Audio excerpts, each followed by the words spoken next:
Every time a male mates, a tattoo is branded on his lower belly. The more tattoos he has, the more favor he receives from his female master. Yet these 8 Beastmen, despite being the absolute strongest in the galaxy, had completely bare skin. It turned out their female master was a piece of trash with 0 mental power. Because of this, she was completely incapable of mating with them. Little did they know, their immense strength actually made the woman feel deeply humiliated. So, abusing her status as a princess, she relentlessly tortured and bullied her Beastman husbands day and night. Just today, for instance, she summoned her 8th beast husband, the Little Merman. Since a mermaid's tears could turn into pearls, the woman ordered him to cry out 8 million of them, threatening to throw him to the dogs if he failed. The Little Merman cried until he passed out 3 times, only for her to violently kick him awake again and again. Watching all this, the cruel woman threw her head back and laughed maniacally. But she got so overwhelmingly excited that she actually laughed herself to death. When those eyes opened again, a completely different soul was inside. Scarlett forced her heavy eyelids apart. The first thing she saw was a heartbreakingly pitiful face. Massive teardrops slid down his cheeks and past his lips. And the moment they hit the dark red carpet, they magically transformed into shimmering pink pearls. Heavy iron cuffs were locked around his wrists and ankles, but the most horrifying part was the other end of his chains was gripped tightly in her own hand. Scarlett jumped in shock. She instinctively reached out to unbind him, but in the very next second, bam, the bedroom door was kicked wide open. A man with strikingly handsome features charged into the room, dragging a massive blade behind him. Scarlett, I'm going to end your miserable life right now. Scarlett's heart skipped a beat. Before she could even process what was happening, a flood of memories that didn't belong to her violently crashed into her mind. She had transmigrated into an interstellar world where females were worshipped as gods, and males were treated as lowly servants. The original owner of this body was an imperial princess who shared her exact name. But during a rebel attack years ago, she was secretly swapped at birth. She was forced to rot in the slums for 15 long years. By the time she was finally brought back to the palace, she discovered a cruel truth. Sophia, the fake princess who had stolen her life, was still sitting pretty on her high horse, being groomed as the royal heir. Why? Because the original owner's mental power was a pathetic F rank. Meanwhile, Sophia hadn't just reached an elite S rank. She had bypassed all limits and awakened an unprecedented double S rank healing ability. You see, in the Interstellar Federation, if a male's mental state collapses, he instantly turns into a mindless, rampaging beast. Only females possess the power to soothe them, and once an S-rank mental aura is unleashed, it can pacify an entire military legion. It made Sophia an existence second only to the Empress herself. So, everyone naturally continued treating Sophia like the true princess. As for the actual princess, Scarlett, people only gave her fake, superficial respect, while their eyes dripped with absolute icy contempt. This crushing contrast drove the original owner absolutely mad, twisting her deep-seated inferiority complex into violent, unhinged arrogance. If a servant so much as gave her the wrong look or frowned, she wouldn't even ask for an explanation. She would immediately order them dragged away and beaten with 50 heavy cane strikes. When she finally came of age, the Empress personally selected 8 incredibly powerful Beastmen, and granted them to her in marriage. But because of her crippling insecurity, she spent every single day relentlessly torturing and humiliating them. Scarlett felt a massive headache coming on and was just about to sigh. But right at that moment, a crisp electronic voice rang out in her head. Bing! Congratulations, host. You have successfully activated the interstellar heartthrob system. I am your totally adorable system, Gua Gua. The original owner of this body was a poor, tragic soul whose destiny and luck were completely stolen from her. In just a moment, I will unlock your personal storage space in the system shop. In the shop, you can exchange points for absolutely anything you desire. To redeem items, you'll need affection points. And where do you get affection points, you ask? Directly from your Beastman husbands, of course. Oh, and stealing affection from other people's husbands works too. Basically, as long as any male in this universe starts catching feelings for you, you will earn affection points. I've sent you the rest of the storyline involving you. I've even included a little bonus gift for you. Do your best to change your fate. As soon as Guagua vanished, the flow of time returned to normal. Scarlett snapped her eyes open. Oh, crap. That terrifyingly sharp broadsword was barely 1 centimeter away from her forehead. The blade was engulfed in roaring crimson flames, the dancing fire so scorching hot it felt like her forehead was going to split open. She desperately wanted to run, but her legs had completely turned to jelly from fear. She could only shrink back on the bed, trembling so hard she even forgot to beg for her life. Just as Scarlett was on the verge of a breakdown, a dark silhouette lunged forward. Immediately after, a strong, powerful hand clamped tightly around her arm. With a forceful yank, she was pulled into a protective embrace. Even so, as the massive blade came crashing down, it struck the unbelievably lavish crystal ice bed, cleaving it right in half. The shattered ice crystals still managed to fly up and graze the back of Scarlett's hand. On her snow-white skin, there instantly appeared 3 bright, crimson scratches. The little mermaid, who had been crying, felt a sharp sting on the back of her hand. She froze for a second, then looked down. She was bleeding crimson. Strangely, the man wielding the broadsword now had the exact same 3 crimson scratches on the back of his hand. The position and shape were identical to Scarlett's. And Riley, the man who had just saved her, had them too. It turned out that in the interstellar era, females were incredibly precious. Once married, they would automatically form a binding life and perish contract with their beast husbands. If the female master gets hurt in any way, the exact same wounds would appear on her beast husbands' bodies. And if the female master were to kick the bucket, her beast husbands would instantly drop dead on the spot. Bringing our focus back to the present, the beast husband named Riley gently helped up a thoroughly traumatized Scarlett. His dark green eyes flashed with a freezing, hostile glare as he looked at the man wielding the broadsword. Have you lost your damn mind, Chie? Chie tightened his grip on the hilt. His dark, brooding eyes swept over Scarlett's pale, terrified face. A cold smirk tugged at the corner of his lips. He carelessly scooped up the little mermaid beside him and strode off without even looking back. Your Highness, Chie just got back from the lost continent. He's emotionally unstable right now. Please allow me to apologize on his behalf. If someone must be punished, please take it out on me. Saying this, Riley dropped to one knee in submission. Scarlett finally snapped out of her daze. Staring at the scene before her, she felt completely lightheaded. She really needed a shower to process all this. In the blink of an eye, a head maid had her bath completely prepared. Dozens of maid servants fluttered around. Some scattering fresh flower petals, others giving gentle massages, and some setting up exquisite snacks. They kept their heads bowed the entire time, serving her with extreme caution. Terrified of making even a single mistake, Scarlett closed her eyes, letting out a long breath, taking the chance to sort through the information and novel plotline that Guagua had just dumped into her brain. After a long pause, she came to 2 solid conclusions. Number 1. Looking at the current timeline, she only had exactly 1 month left before the original host was scheduled to be exiled. Number 2. If she actually wanted to stay alive, getting on the good side of her 8 beast husbands was absolutely crucial. The whole reason the original host was getting exiled in the first place was because she kept brutally bullying them. Once her vicious deeds were exposed, considering her beast husbands all hailed from major noble families and held highly respected positions across the empire, the backlash was immense. Therefore, the public took to the streets in protest, demanding the execution of the wicked princess. At the exact same time, the powerful forces backing her husbands relentlessly pressured the Privy Council, the Cabinet, and the Federation. Left with absolutely no choice, the Empress ordered the annulment of Scarlett's marriage to her 8 beast husbands. She immediately exiled Scarlett to a remote mining planet for hard labor, and officially crowned Princess Sophia as the Crown Princess. In the end, Sophia ascended the throne, while Scarlett miserably lost her life on that barren mining star.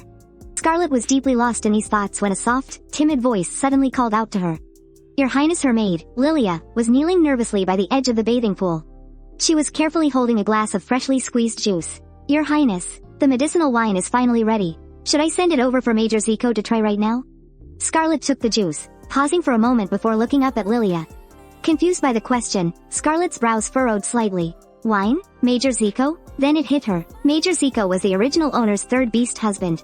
His beast form was a ferocious tiger. So she cautiously asked, why am I making him drink that? Some twisted kind of vitality booster? Lilia nodded, her huge, round eyes looking like shiny black grapes, filled with absolute innocence. Yeah, you ordered us to chop off his tiger appendage to steep in the wine. You said once it was ready, you'd make him get a good taste of it. 2. Build up his strength. Holy shit. Scarlett instantly spat out every single drop of juice in her mouth. She slammed the crystal glass down, panicking as she frantically asked. Is he a eunuch now? Zico wasn't just some random guy. His family, the Noah family, was one of the oldest and most powerful bloodlines in the Oranrosa Empire. They controlled the military and commanded the border defense forces. And he was their one and only heir. Compared to her other husbands, their marriage was strictly a high-stakes political alliance.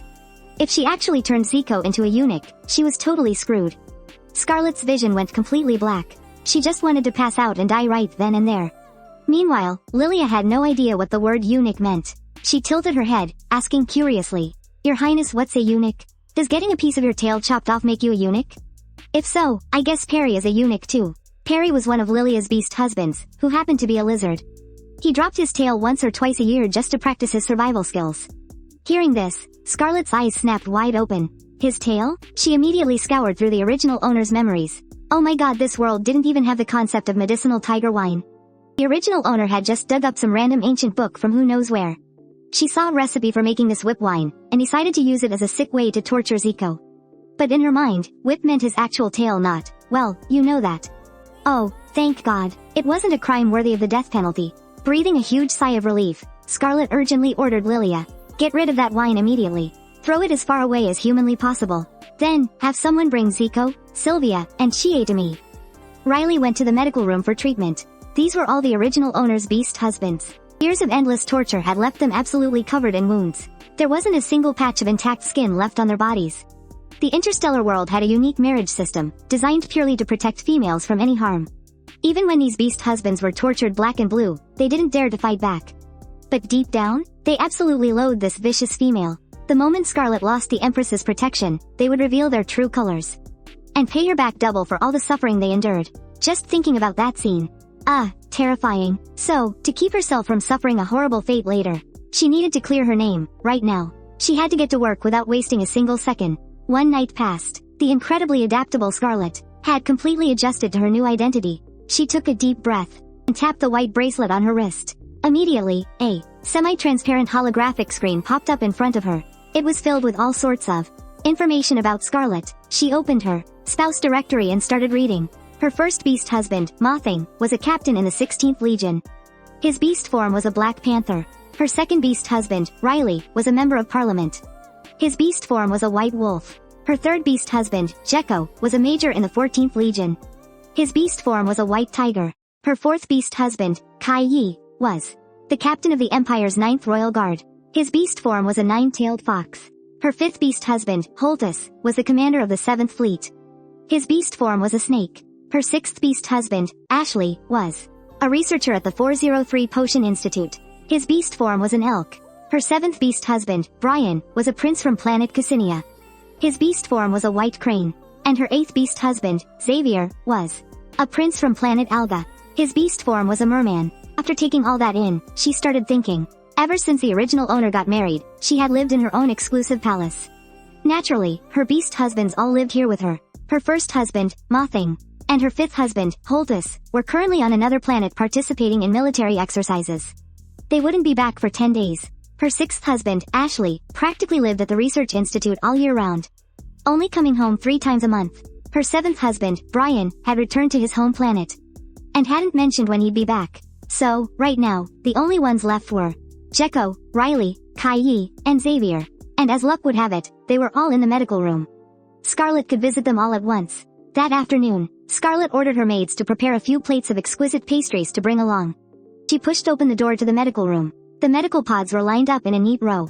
The 4 of them were lying quietly inside, their eyes tightly shut. Seeing that they showed no signs of waking up, Scarlett picked up a pastry and popped it into her own mouth. Whatever, I'll just come back and play the doting wife when they're actually awake. There's no point putting on a show with no audience. She was just about to leave, when the man in pod number 1 woke up. The attending physician tactfully opened the pod door. Scarlett walked over, flashing a bright, sweet smile. She was just about to call out Jekko's name, when suddenly, his amber eyes glared fiercely at her. Get the hell out. The very next second, Scarlett manually slammed the pod door shut and squeezed her eyes closed. I get it, totally understandable. After all, half of his tail was snapped off. Right after that, another beast husband woke up. The pod door slid open. Desperate for some affection points, Scarlett pushed forward without losing heart, only to hear Kai Yi's crystal clear response. Get lost. Okay, perfectly fine. Kai Yi was a 9-tailed fox, and the original owner of this body had brutally ripped off 2 of his tails to use as bath scrubbers. It was only natural for him to have a little temper. So, she went to check on the little merman next, only to be met with the exact same word. Get lost. Get lost. Get lost. Get lost. Completely understandable. The little merman needed water. But the previous owner kept his room temperature cranked up so high there wasn't a single drop of moisture left. The poor guy was turning into dried fish, and he was forced to cry every single day. Right after that, she went to check on Riley, the one who had saved her life before. It's just that Riley was very polite. He didn't say a word. He just kept his eyes shut, maintaining a perfectly still, expressionless posture. Scarlett suddenly remembered. Last month, Riley was attacked and forced back into his beast form. Princess Sophia risked her life to save him. When the original owner found out, she locked him inside a cage, hurled insults at him for being an unfaithful husband, and starved him of food and water for 3 whole days and nights. He almost died. Yeah, that was understandable too. She was so full of understanding for everyone, yet her affection points remained stuck at 0. Scarlett forced the corners of her mouth up into a painfully fake smile. Trying her best to understand her own miserable situation, she really just wanted to kick the bucket. And there were still 4 more of these impossibly difficult beast husbands waiting out there. Scarlett took a moment to breathe, trying hard to convince herself. Since I'm already here, I might as well make the best of it. Taking a different approach could work too. As for what that approach might be, well, she'd have to go back and think it over carefully. Scarlett stepped out of the medical bay, and accidentally bumped straight into Lilia, who had been looking for her. Her Highness, Her Majesty has summoned you to the royal court. Scarlett's eyebrow twitched. She quickly asked, did she say what it was about? Lilia shot a quick glance toward the people in the medical bay, lowered her voice, and whispered, word is, it has something to do with Councilman Riley. Just as she thought a major plot point had arrived, Riley was the son of Duke Hull, elected to the national parliament at the young age of 20. He had been deeply beloved by the citizens ever since taking office. Because of the previous incident, where Riley was rescued by Sophia, the original owner had been holding a massive grudge. She ordered her people to place him under house arrest, restricting his movements entirely within the walls of her own Helda palace. By now, well over a month had passed, and Councilman Riley hadn't been seen anywhere. This had sparked intense outrage across the Star Network. The public suspected that the wicked female, Scarlett, had already done away with him. Countless conspiracy theories were blowing up the net, with trending posts glued to the top of the forums. The scandal had blown wildly out of proportion, dragging the royal family's reputation through the mud. As a result, the Empress had penalized Scarlett, confining her to the royal court. End of memory playback. Scarlett wiped the cold sweat from her forehead, not daring to waste another second. She followed the royal attendant who had come to fetch her, and boarded the royal airship. Better early than late, she thought. Got to farm some good impression points first. Before she knew it, Scarlett had arrived at the imperial court. This massive, sprawling white building was truly majestic. It was grand and solemn. Even from a distance, it radiated absolute royal authority. Scarlett followed the royal guards into the court's main hall. Empress Catherine sat elegantly high upon her throne. She wore no makeup, and no lavish gowns, yet, her calm gaze constantly exuded an intimidating aura that made people terrified to look directly at her. Scarlett was especially scared to meet her eyes, keeping her head bowed low. As she curtsied properly, your daughter greets you, mother. Catching the Empress's scrutinizing gaze, Scarlett felt a massive wave of panic. She was terrified Catherine would figure out she wasn't the original owner of this body. Luckily, the Empress only glanced at her for a second. Before looking away, she finally spoke. Sophia. Only then did Scarlett realize that Sophia was also in the hall. Sophia was dressed in a dark red military uniform.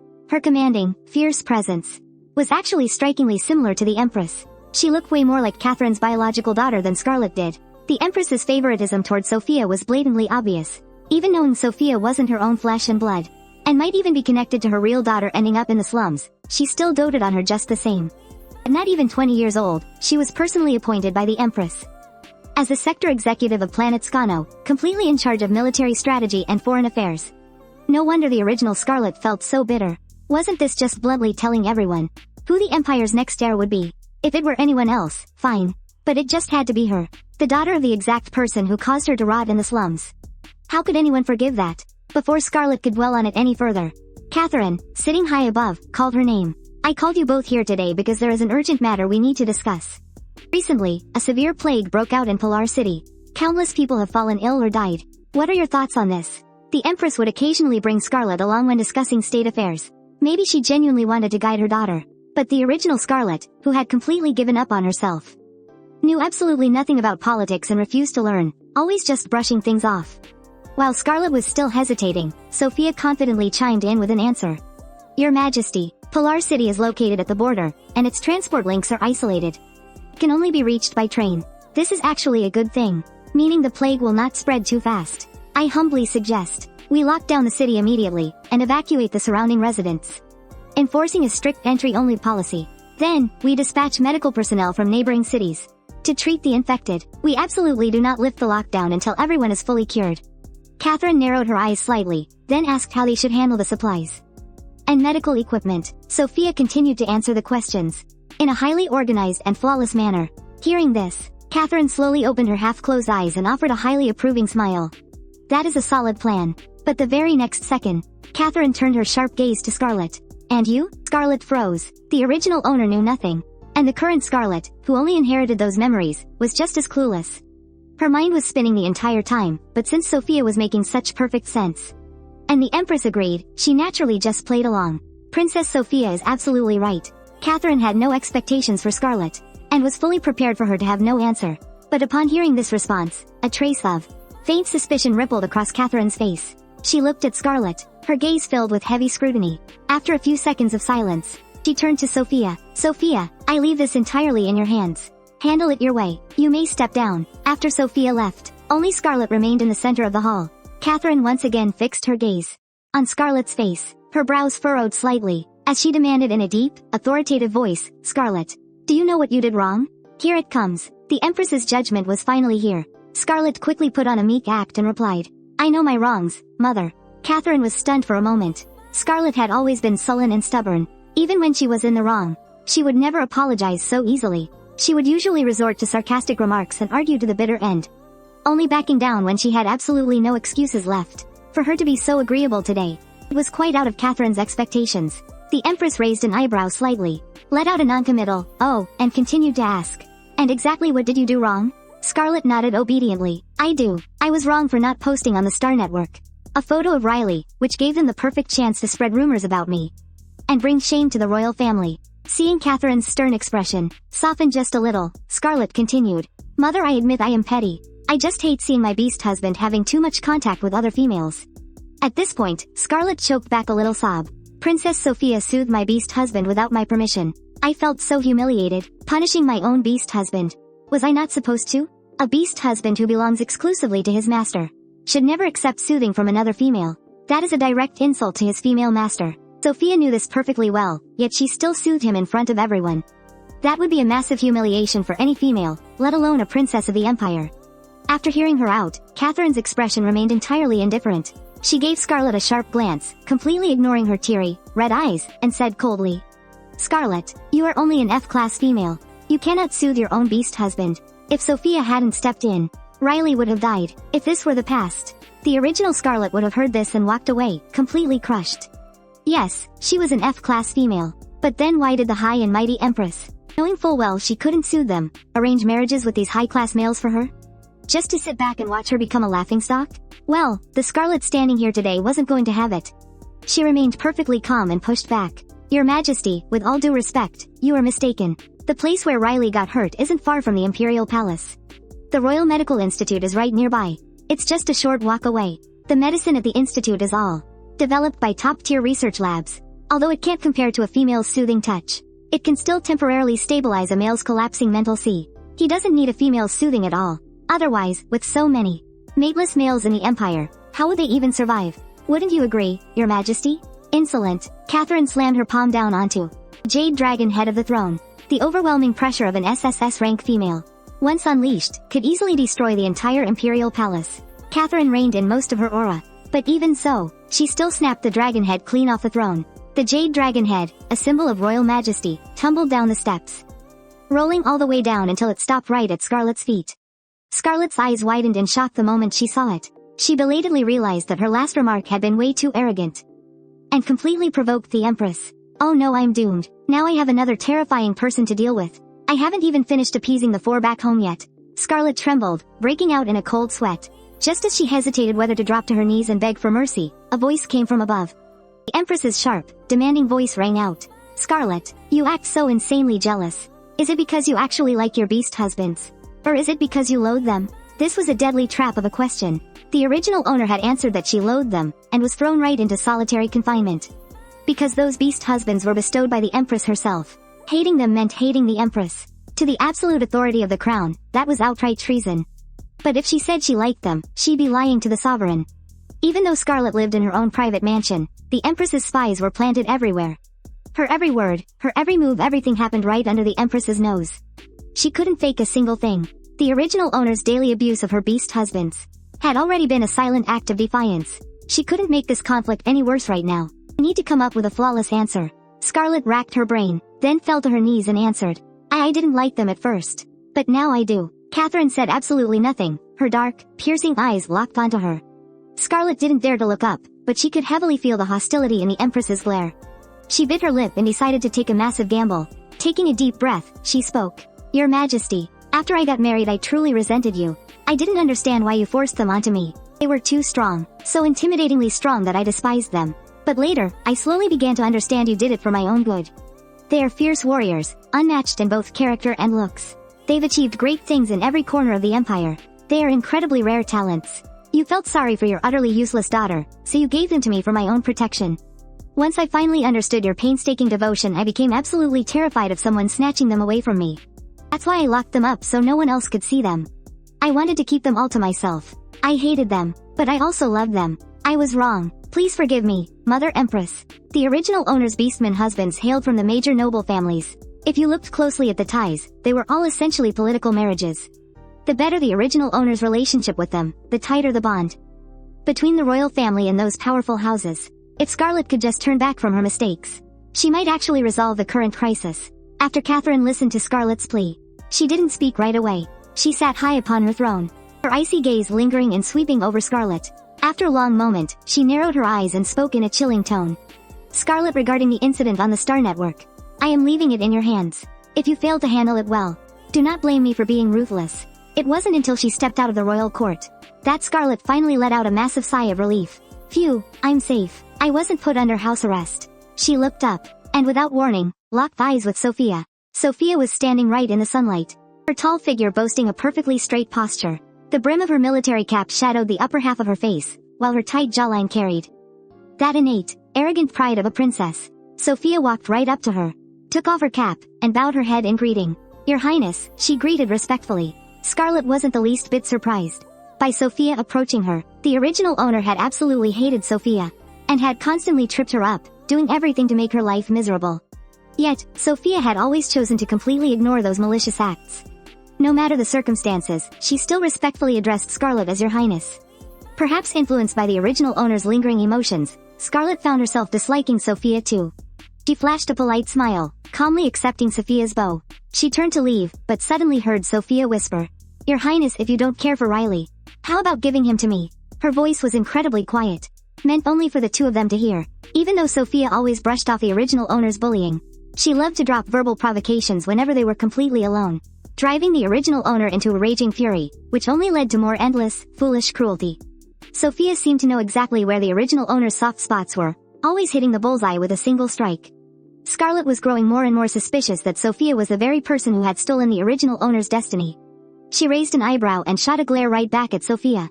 Raising her wrist, she flicked on her terminal and switched it straight to video recording.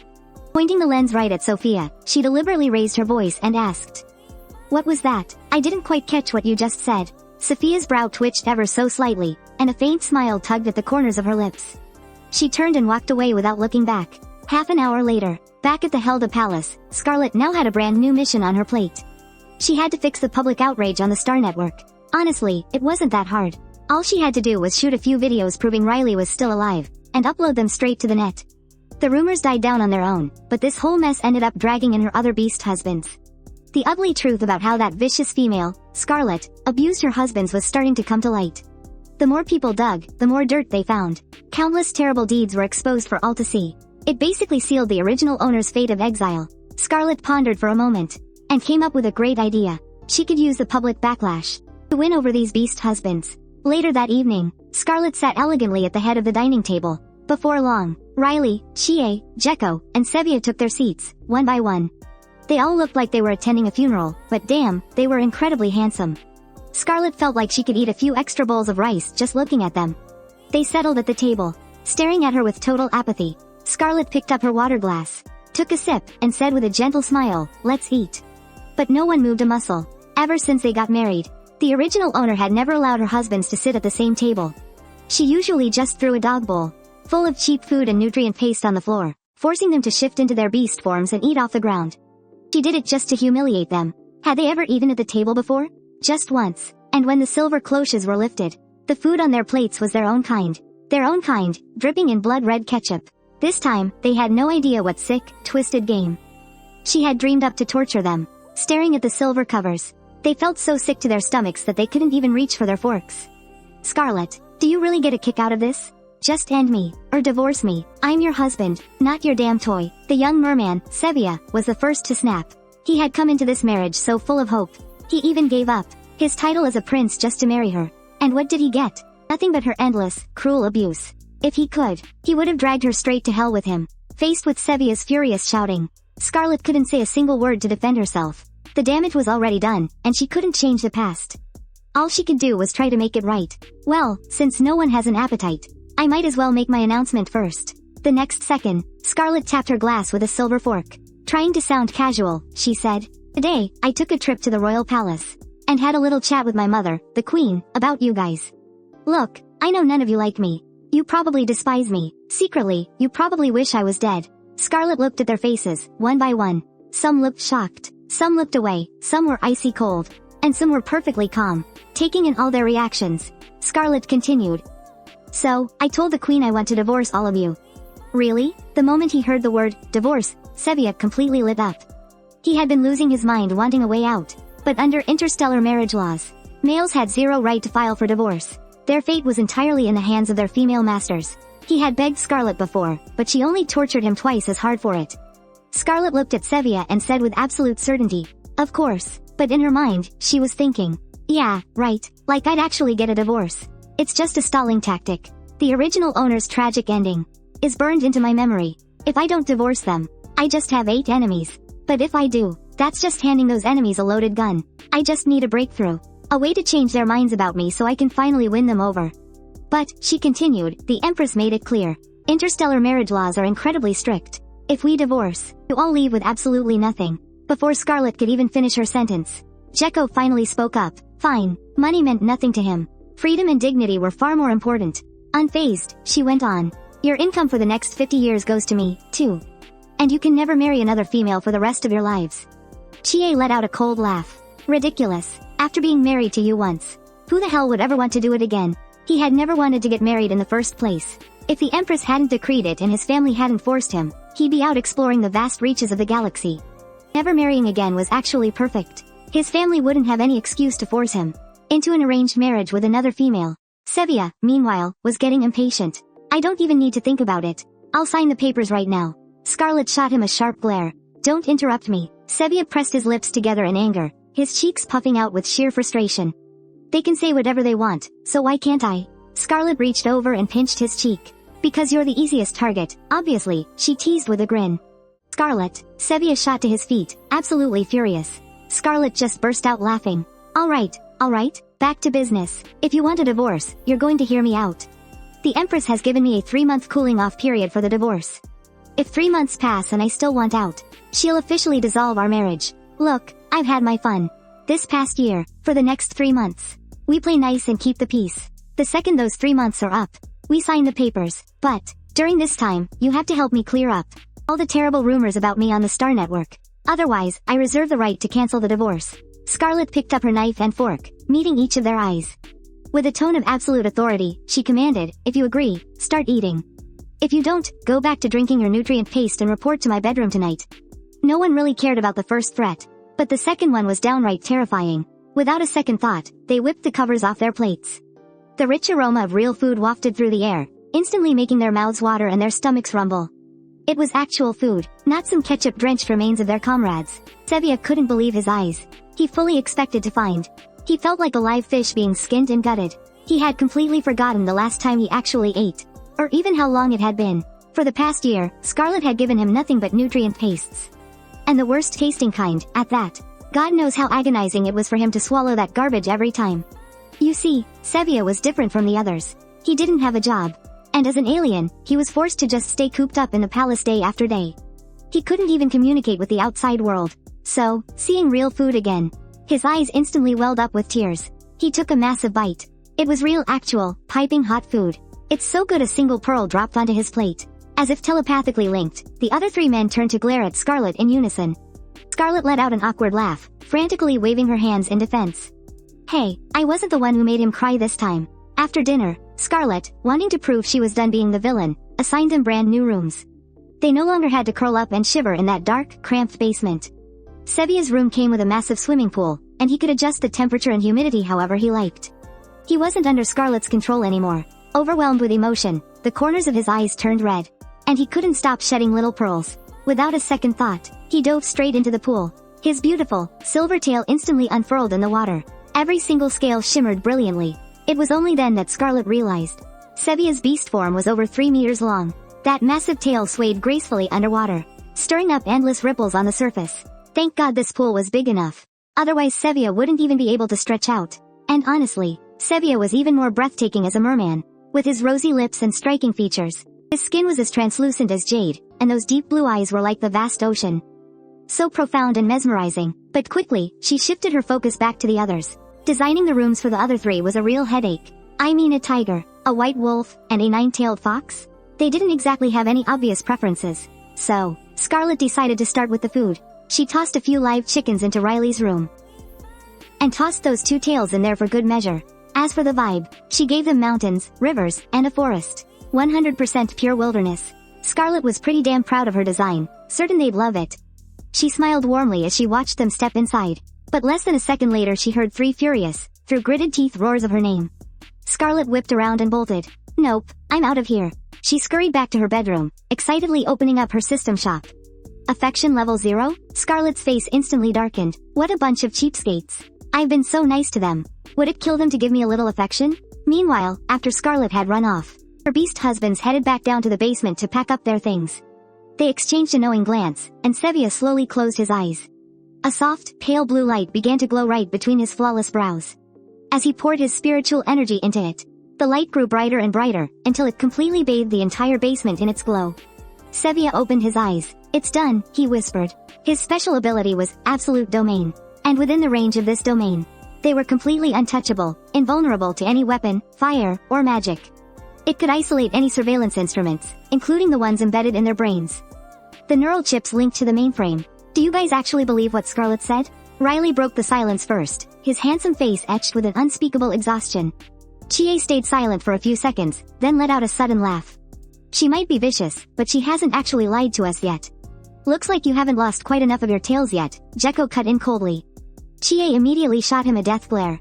Hey, still better than you. You've only got half a tail left. Jekko's naturally striking, romantic eyes glared wide open, filled with a sudden, dark hostility. What did you say? You wanna fight? Riley's eyes darkened instantly. He flashed forward, stepping right between the 2 of them. Now is not the time to be fighting. Savia's energy shield won't hold out much longer. Let's solve the problem at hand. So are we supposed to trust Scarlett? Savia blinked his warm eyes. He looked a little guilty. Deep down, he was actually leaning toward trusting her. He really liked the new room Scarlett had set up for him, especially that massive swimming pool. Swimming in there felt absolutely amazing. But looking at the dark expressions on everyone's faces, they obviously didn't trust Scarlett at all. He didn't have any friends here, so he could only rely on them. If they didn't trust her, then he'd have to pretend not to trust her, too. The little merman gave a barely noticeable pout. He prayed silently in his heart, hoping they would just give Scarlett a chance this one time. He really didn't want to go back to choking down nutrient paste and sleeping in a cramped sauna. After a long, heavy silence, Riley finally spoke up. Let's trust her for now. It's not like our situation can get any worse than this. Then, he shot a sharp look at Jekko. As for the public outrage on the Star Network, keep fanning the flames. Since Scarlett is so afraid of the backlash, we'll use it to keep her on a tight leash. If she agrees to the divorce 3 months from now, we'll make her death quick and painless. But if she backs out of the deal, we'll pay her back tenfold for every single thing she's done to us. Deal. Jekko and Chie agreed in perfect unison. Savia chimed in with a weak deal. Early the next morning, Scarlett was sitting in the glass-domed greenhouse, enjoying her breakfast. The dining table sat right in the center of the room, surrounded by a fragrant, gentle breeze and a sea of flowers. Tiny dewdrops clung to every single petal, sparkling beautifully in the golden sunlight. Scarlett sat among them, wearing a flowing, sea-green dress with a cinched waist. She gazed out at the clear blue sky beyond the glass. At that exact moment, her 4 beast husbands walked into the greenhouse. The moment they looked up, they saw the stunning young woman standing amidst the sea of blossoms, offering them a sweet, radiant smile. She looked even more delicate than the flowers, and brighter than the sun itself. It was a blinding kind of beauty that pierced straight through their hearts. A tiny crack formed in the depths of their guarded eyes, letting a fleeting, unfamiliar emotion slip through before it was instantly snuffed out. Their expressions returned to a cold calm as they walked over to the table and bowed respectfully to Scarlett. Scarlett silently pulled up her system interface. Affection level 0. Okay, so striking that pose was a total waste of time. She shut off her smart band's communication link, and casually gestured for them to sit down and eat. Outside the greenhouse, Lilia noticed the comms disconnect. She gave a knowing nod and ordered the servants to bring the food inside. Everyone was completely quiet during the meal. The only sound was the occasional clink of silverware scraping against plates. Halfway through, Scarlett suddenly broke the silence. Riley. Riley paused what he was doing. He looked up at Scarlett with gentle eyes, but for some reason, she felt a sudden chill run down her spine. She gave her shoulders a little shake to rub off the goosebumps. And said with a smile, I had them unlock. The restrictions on your terminal. You're free to come and go. From Helda Palace now. Hearing this, Riley's thick eyelashes fluttered slightly. Thank you, Your Highness. Zico, the same goes for you. Scarlett turned her gaze to Zico. Zico was undeniably handsome, with amber eyes so full of tender emotion, they'd look at a stray dog with deep devotion. He was wildly popular with the females. Plus, given where he worked, which was always crawling with young noblewomen, the original owner of this body had gotten jealous. And locked him away, too. Right now, Zico's face was completely blank. He didn't even spare her a glance, completely ignoring Scarlett. As he focused solely on his food, Scarlett then shifted her gaze to Chie. Chie didn't have Riley's gentle vibe, nor Xavier's delicate beauty. His features were sharp, exuding a heavy, aggressive aura. He honestly looked like the flawless, computer-generated model. To be completely honest, Scarlett absolutely loved his face. But the moment she remembered their very first meeting, when Chie had literally swung a massive blade right at her, her blood still ran cold. She took a quick peek and immediately looked away. Xavier, you're coming out with me later. Xavier was happily sipping his sweet juice. Hearing Scarlett suddenly call his name, he panicked and spat it all out. He had only trusted Scarlett because of the pool and the delicious food. As long as everyone was together, he didn't mind being in the same room as her. But being completely alone with her? No, thank you. He was terrified she'd try something wicked. Scarlett's eyes curved into crescents. She smiled radiantly, speaking word by deliberate word. Her voice deceptively soft. People on the Starnet are saying that I've been bullying you, denying you food and clothes. So, I'm planning to take you to the mall today to buy you some nice outfits. At this point, her sweet tone suddenly took on a sharp edge. It's completely fine if you don't want to go. However, I just had my people burn all of your old clothes. If we don't buy new ones, you'll just have to walk around naked. Scarlett actually quite enjoyed the original owner's villainous persona. To win over her beast husbands, she didn't have to be unconditionally sweet to them. In fact, acting too nice too quickly would only make them suspicious. A little push and pull, that was the real way to capture their hearts. Xavier froze completely. Why you? He stammered, entirely at a loss for words. Scarlett just beamed at him. His tense expression slowly melted into sheer helplessness as he desperately darted his eyes toward the other men for help. Getting no response, he looked back at Scarlett, raising his head with the look of a man marching to his doom. Fine. I'll go. It wasn't like Scarlett was going to eat him alive, right? At that very moment, as a luxurious hover ship touched down, countless galactic reporters swarmed the area with their cameras and microphones. Camera flashes erupted non-stop. As a princess of the Empire, every single thing Scarlett said or did was under a microscope by the galactic press. Especially now, with the galactic net blowing up with scandals. Everyone wanted to catch her slipping, film her awful behavior, and post it online. To go viral and score some fame. The reporters were already buzzing with loud gossip. Counselor Riley hasn't been seen in a whole month. I bet he's a goner. I heard one of the princes already fled back to his home planet. And now he's rallying an army to attack the Oran Rosa Empire. Oh my god, Scarlett is such a worthless piece of trash. Look at the massive mess she's made. Is the Empress really just gonna turn a blind eye? If you ask me, she ought to pay for this with her life. Wait, look, Scarlett is coming out. In the early morning, bathed in brilliant sunlight, Princess Scarlett stepped out in a flowing, sea-green corset dress, completely unfazed by the staring crowd. As she walked out of the Herda Palace, her stunning features and absolute, breathtaking beauty were fully on display. Every little smile or glance carried this indescribable, almost magnetic charm, completely locking in everyone's gaze. She gave a soft smile. Her pale golden eyes were vibrant and playful, yet carried the perfect hint of untouchable distance. She was an absolute mystery. Everyone in the crowd took a collective, sharp breath the second she appeared. It was like taking a heavy punch straight to the head. Their minds went totally blank, leaving them caught in a dizzy, star-struck daze. They couldn't even blink. Even though the whole galaxy despised Scarlett, no one could deny one simple fact. Scarlett was drop-dead gorgeous. Her beauty was absolutely unmatched in the entire universe. Male affection detected toward host. Affection points +20, +20, +20, +20, +20. Scarlett's jaw literally dropped. Wait, that actually works? Guess farming affection points isn't so hard after all. It's just my dense beast husbands who haven't figured it out yet. The crowd stayed in their daze for a long moment before they finally noticed the man standing next to her. He was a male of equally stunning beauty. Wait, that was the merman prince from planet Alga. He's alive. The reporters scrambled, shoving their cameras up to capture the moment. The rapid clicking of shutters filled the air. The blinding, harsh white flashes made Xavier's eyes sting with a sharp, throbbing pain. Being from the deep ocean, He absolutely hated bright lights. It felt like needles in his eyes. He turned his body to the side, instinctively trying to shy away from the glare. Only to realize that, at some point, Scarlett had tightly grasped his hand. She wasn't letting him retreat. He glanced over at her. Her ruby red lips were curved into a confident smirk, and her delicate, pointed chin looked stunningly elegant. Even the faint flush of pink at the corners of her slender eyes radiated a dazzling confidence. Brighter than the sun itself. And as for the chaotic storm of camera flashes, she didn't flinch at all. Instead, she soaked it all right in. Sevilla finally realized what was going on. When the princess travels, her butlers and maids always clear the way in advance. There is no way there would suddenly be so many reporters ambushing her. The fact that a massive crowd of reporters showed up here could only mean one thing. Scarlett was handling the public backlash on the Star Network. As long as they appeared glamorous and stepped out in front of the cameras, all the rumors would instantly fall apart. He knew it. Why else would Scarlett suddenly be so nice and buy him clothes?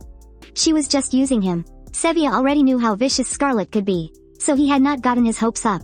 But at this moment, for some reason, his heart felt incredibly empty. He lowered his head, his lips twitching slightly, and tried to pull his hand away from her grasp. But the second he moved, Scarlett moved too, gripping his hand even tighter.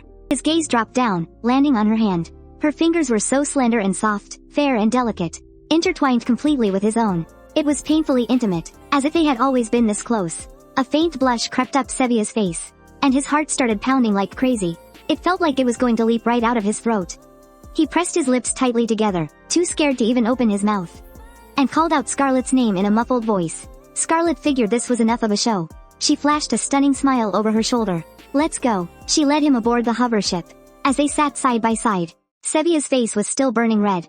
He kept his head down, completely terrified to look at her. But it was so strange. Ever since Scarlett walked out of the greenhouse, he kept catching a faint, lingering scent from her. It smelled so incredibly good, like fresh leaves soaked by the early morning rain. A crisp, cool breeze mixed with a deeply soothing fragrance. With just one breath, every pore in his body seemed to relax in pure bliss. It was absolutely intoxicating. He twitched his nose, and without even realizing it, leaned closer to her. "Smells so good." Scarlett suddenly turned her head, only to find Sevilla's face inches away from hers. She quickly shoved a hand against his shoulder to push him back, raising her voice in alarm. "Sevilla, what do you think you're doing? Winning your heart is one thing, but we absolutely cannot take the next step without an emotional foundation." Her sharp voice instantly snapped Sevilla out of his daze. Seeing how insanely close they were, he panicked and jerked back, flailing his hands in total chaos. "No, no, no. It's not what you think. I was just," he stammered forever, unable to form a single complete sentence. Seeing him like this sparked a mischievous urge in Scarlett. She raised an eyebrow and gave him a wicked, teasing smirk. "Were you trying to kiss me just now?" Instantly, Sevilla's face exploded in color. A second ago it was just a rosy flush, but now his whole face was as red as a boiled lobster. Burning hot and bright red. No, I wasn't. Why would I ever want to kiss you? Why you're Scarlett. How could he possibly want to kiss Scarlett? She whipped him, locked him up in chains. He absolutely loathed her. Why on earth would he want to kiss her? He only got close, just because she smelled so incredibly good. That's all. Right.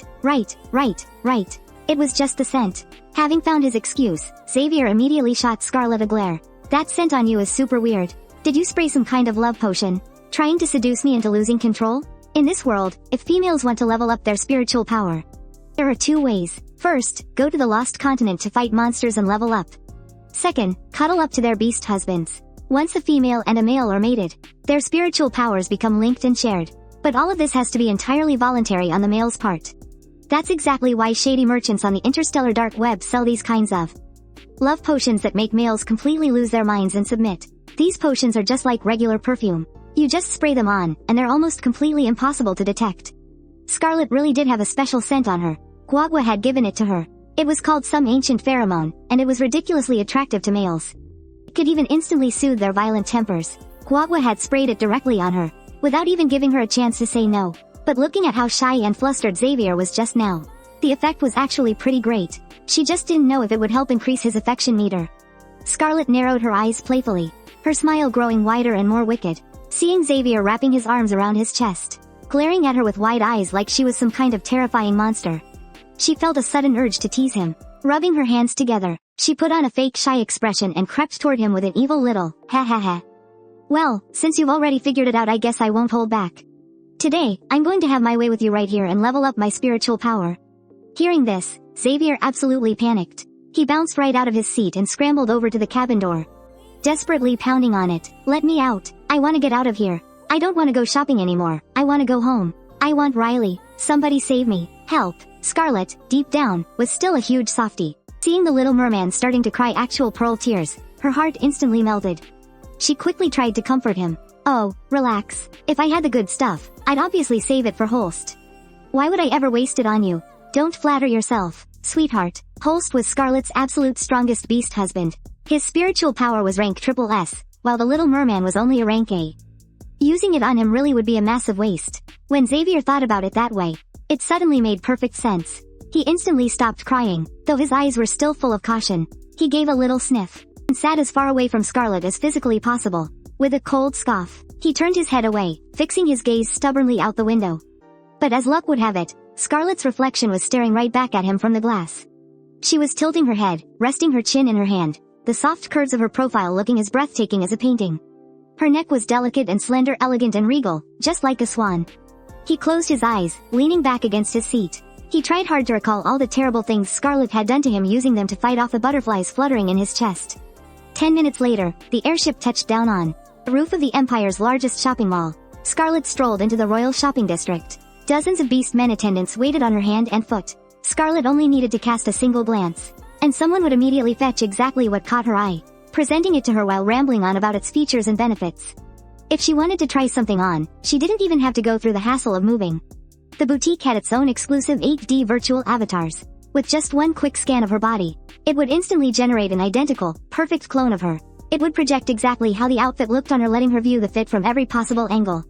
In complete 3D, Sevilla quietly nudged his way over. "Scarlett, didn't you say we were here to buy clothes for me? Why are you just picking things out for yourself?" He pointed at his own chest, blinking his big eyes, looking like a lost puppy. Scarlett was completely in the zone, not even batting an eye at him.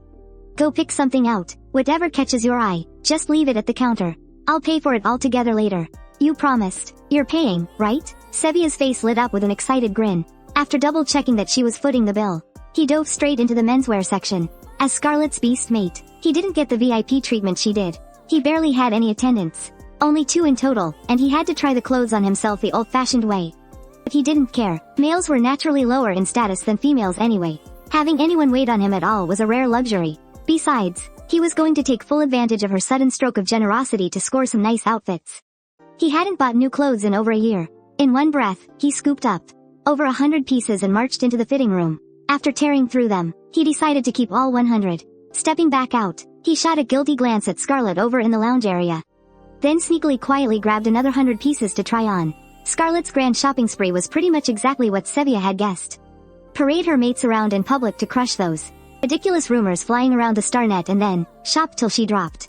I mean, come on, she was a princess now. Holding the combined bank accounts of 8 beast mates, wouldn't it be a crime not to treat herself? That's right. In this world, once a male and female got married, all the husband's assets automatically transferred right into the wife's name. Even their paychecks went straight to her. The males had to rely on a monthly allowance handed out by their wife.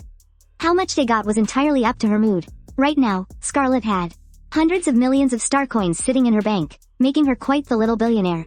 Plus, her mates were serious high earners, pulling in nearly 10 million a month. Hell, even the unemployed ones like Brian and Sevilla, their mothers happily transferred a hefty sum of cash to her every single month.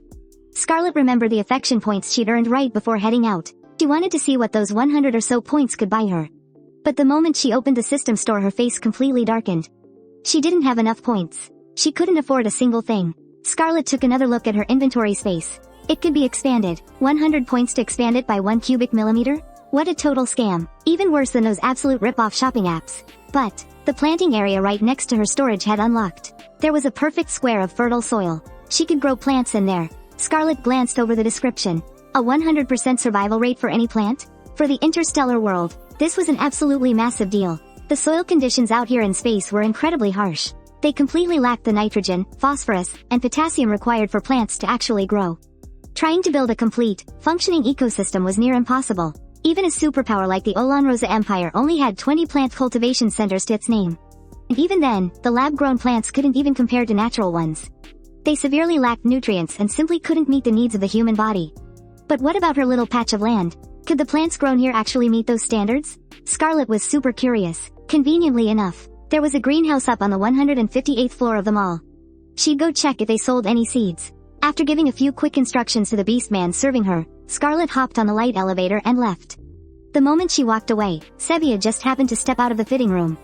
He stared at the massive shopping area, but Scarlett was nowhere to be found. His mind went completely blank. He just stood there, totally frozen. Holy shit, did Scarlett just ditch me with the bill? Sevilla was in full panic mode now. He knew she was a liar. All that garbage about getting along peacefully was a total lie. He had absolutely zero money, and he didn't even know the way back. Finding his way home would be a nightmare. She really was abandoning him. She was leaving him to wander the streets and literally starve to death. Sevilla was furious, absolutely beside himself with anxiety. He didn't even realize he was still clutching the new clothes in his hands. He yanked at the fabric in frustration. Rip, with a sickening tearing sound, the shirt worth 50,000 star coins tore completely in half right in his hands. He looked down, staring at the ruined clothes. The sheer panic in his eyes quickly turned to pure, unadulterated terror. He broke it. He was going to have to pay for it. But he didn't have a single dime on him. What the hell was he supposed to do? I didn't do it on purpose. I'm so sorry, I can pay for it. Just wait a second, let me call my friend. Sevilla scrambled to open his smart terminal, frantically searching through his contacts. He dialed Riley's video line. Hey, can you lend me some money? I accidentally ruined a shirt at the mall. And I don't have any money to get home. Riley seemed busy on the other end. A bunch of chaotic background noise bled through the speaker. After what felt like ages, he finally spoke. Isn't Scarlett with you? Sevilla ground his teeth in frustration. She totally ditched me, he snapped, boiling with anger. Riley didn't seem surprised by this at all. He let out a cold, cynical laugh, and then the line fell dead silent. After a long pause, he finally admitted, I don't have any money either. You see, once a male and a female get married, their bank accounts are merged together. But only the females get to control the money, and Scarlett never gave him a single dime for his daily expenses. He didn't even have a chance to stash away any secret savings. Sevilla let out a heavy, miserable sigh. He hung up the phone and pulled up Jekko's video call instead. Just as he was about to hit dial, a clear, sweet voice called out from behind him. Oh, isn't that Scarlett's husband? What are you doing out here all by yourself? Sevilla turned around and saw a young girl dressed in a gorgeous, elegant gown. She was standing right behind him, with beautifully long, flowing hair. Her features were incredibly soft and gentle, and her big, round eyes sparkled like pools of clear, deep water. Sevilla studied the girl's face for a moment. She looked awfully familiar, but he just couldn't place where he'd seen her before. Looking utterly confused, he asked, Do I know you? The girl stepped closer to him. I'm Annie. I'm Scarlett's cousin. Don't you remember me? We actually chatted a bit at your wedding. Hearing her say that, it suddenly clicked for Sevilla. He smiled and asked, were you one of the bridesmaids that day? Annie was thrilled that Sevilla remembered her. She elegantly raised a slender eyebrow. And as her gaze swept around him, she asked with feigned curiosity.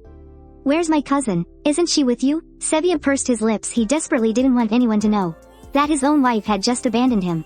Forcing a polite smile, he lied. She went to look at some other things. She told me to wait for her right here. Annie batted her long, curled eyelashes, hiding a dark, calculating glint in her eyes. She had actually overheard Sevilla earlier. She knew Scarlett had completely ditched him. That precious cousin of hers really didn't know how good she had it. How could she just throw away such a gorgeous, top-tier husband like it was nothing? If only he belonged to her, you see. Annie's mother was the Empress's younger sister. Her mother held the title of Prince Seaver. Yet, even as the eldest daughter, and officially holding the title of princess, she simply wasn't qualified to be addressed with the respect of Your Highness. And her husbands were nowhere near as impressive as Scarlett's. She was deeply jealous of Scarlett and loathed her for it. She wanted absolutely nothing more than to steal her life. As for Sophia, well, she wasn't even of royal blood. No matter how talented she was, she could never inherit the empire. Annie never even considered her a threat. If the rumors on the Star Network were actually true, she could totally use this chance to snatch up that whole harem of husbands for herself. After all, they were the absolute elite males of the empire. And considering Scarlett was still stuck at F rank, it was obvious they hadn't even slept together yet. Annie made up her mind. A sickeningly sweet smile spread across her face, and her eyes softened as they landed on Sevilla's incredibly handsome face. Well, what perfect timing. I actually haven't seen my cousin in ages, and I really miss her. Why don't I wait here with you? Annie then glanced at the clothes in Sevilla's hands. Oh, do you like those clothes? If you do, I can just buy them for you. Consider it a little welcome gift. You are my cousin's dear husband, after all. Since you're practically my brother-in-law, it's only right I give you a little welcome gift. It's the least I could do, Annie said, her expression growing even softer as she leaned much closer to Sevilla. Is there anything else you'd like to buy, brother-in-law? Just tell me, and I'll pay for it all together. Sevilla actually had quite a lot he wanted to buy, and had already left it all at the front desk. It was rare for him to get out of the palace, and he definitely didn't want to go back empty-handed. So he nodded earnestly. I'll have to trouble you, then. Annie followed Sevilla to the front desk, but the moment she heard the total was 5 million star coins, she was completely dumbfounded, looking at the absolute mountain of shirts, pants, shoes, and accessories. Her eyebrows slowly knitted together. This guy really doesn't hold back, she thought. 5 million, just like that? She didn't even make that much in a month. Annie was starting to get angry, feeling like Sevilla was treating her like a total sucker. The look in her eyes instantly shifted from delighted to annoyed. She was just about to come up with an excuse to say no, when she heard Sevilla say in his earnest, honest way, don't worry. I won't actually make you pay for it. Consider this a loan. Once I'm back at the Hulda Palace, I'll ask the Empress for the money, and pay you back double. Double? Well, that wouldn't be so bad, she thought. Plus, it'll leave a good impression on him. Not a bad deal at all. Annie's enthusiasm instantly skyrocketed back to 100%. With a shy little smile, she said, oh, it's no problem at all. I told you it was a gift. She opened her light brain, and gave it a quick scan at the counter. But the exact second the transaction went through, her heart bled just a little. Right at that moment, the light elevator doors a short distance away chimed open, and out stepped a striking young woman holding a pot of flowers. Seeing the two of them sharing a smile at the front desk, she gave a sweet little smile of her own. Oh my, am I interrupting something, or did I arrive just in time? Scarlett had just taken a stroll through the greenhouse downstairs. She hadn't found any flower seeds, as the flowers there were exactly like the ones at the Hulda Palace, all grown using the latest biotech. They didn't need seeds at all, and bloomed beautifully all year round. But the demi-human who helped her had been incredibly polite, acting like a breath of fresh air. So she'd happily bought a pot of sunflowers anyway. Who would have thought that upon returning, she'd spot Sevilla chatting up another girl? His eyes were curved into a bright, dazzling smile, a stark contrast to the way he usually treated her. Scarlett paused for a moment. She really hadn't planned on interrupting, but as she tilted her head and got a good look at the girl's face, the words were out of her mouth before she even realized it. Now, walking away wasn't really an option. Princess Annie, the original host's absolute worst enemy. The two of them clashed in absolutely every way possible. Princess Annie despised the original host for growing up in the slums, reeking of poverty, and completely unworthy of the title of imperial princess. The original host mocked Princess Annie right back, calling her incompetent and morally bankrupt, saying she was inferior to Sophia in every way but still delusionally trying to replace her. She even coveted the throne. In the original storyline, Princess Annie was fiercely ambitious, but unfortunately, completely lacked the natural talent to back it up. Her mental power level had been stuck at rank B, unable to break through. So, she set her sights on the original host's Beastmen husbands. She wanted to exploit them to break through her own level. While Scarlett was down on her luck, she tried every trick in the book, openly and secretly, to steal them away. As for whether she succeeded, Scarlett had no idea, because she was already dead. Hearing Scarlett's voice right now, Saiwei's first reaction was pure panic. His grip on the shopping bags tightened sharply. Scarlett never allowed them to interact with other females. If she ever caught the scent of another female on them, she would go completely insane and torture them twice as hard. Saiwei took a few steps back, clumsily trying to put some distance between himself and Annie. Annie, clutching the still warm shopping receipt, secretly rolled her eyes. This guy, he turned his back on her so fast. If it weren't for his rank and mental power, she wouldn't even give him the time of day. Suppressing her annoyance, Annie turned to meet Scarlett's gaze, forcing a fake smile as she curled her lips. Cousin, you're here. Scarlett held a noble status. Even though Annie was her cousin, she was still supposed to respectfully address her as, Your Highness. Calling her cousin was crossing the line, but Scarlett couldn't be bothered to argue. Mimicking her mannerisms, she gave a fake, tight-lipped and casually asked, What are you two chatting about? You seem so happy. Annie feigned nervousness and glanced at Saiwei, her eyes flashing with a fabricated guilt. She said timidly, Oh, nothing. I just saw my brother-in-law here all by himself, and I didn't know where you went, cousin.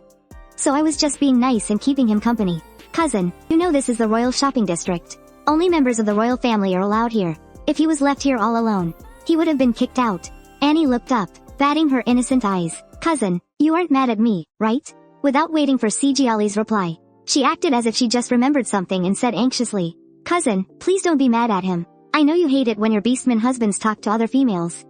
It's all my fault. If you want to blame someone, blame me.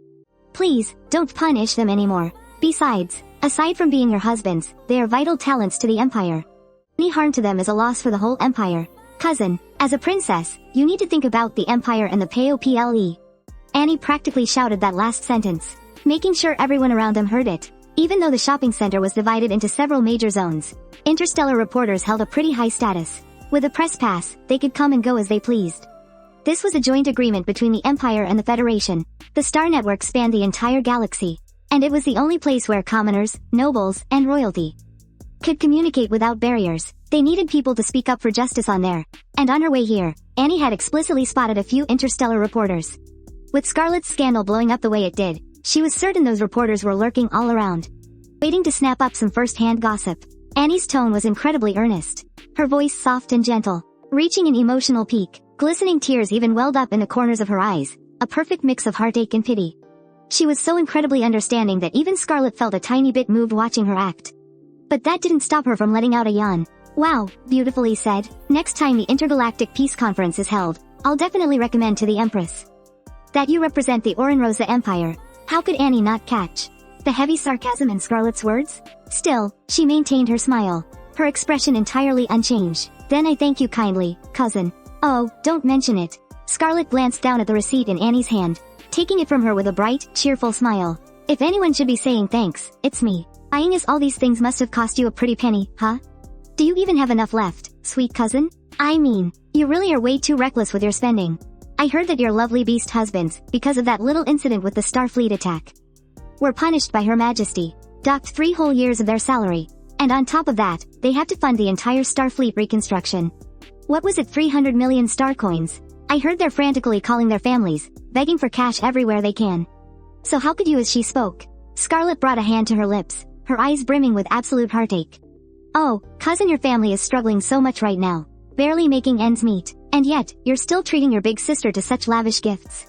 I honestly feel guilty accepting this. No more of this next time, alright?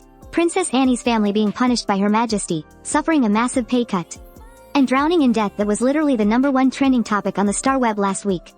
Though the drama had cooled down a bit since then, it was still a vicious thorn in Annie's side.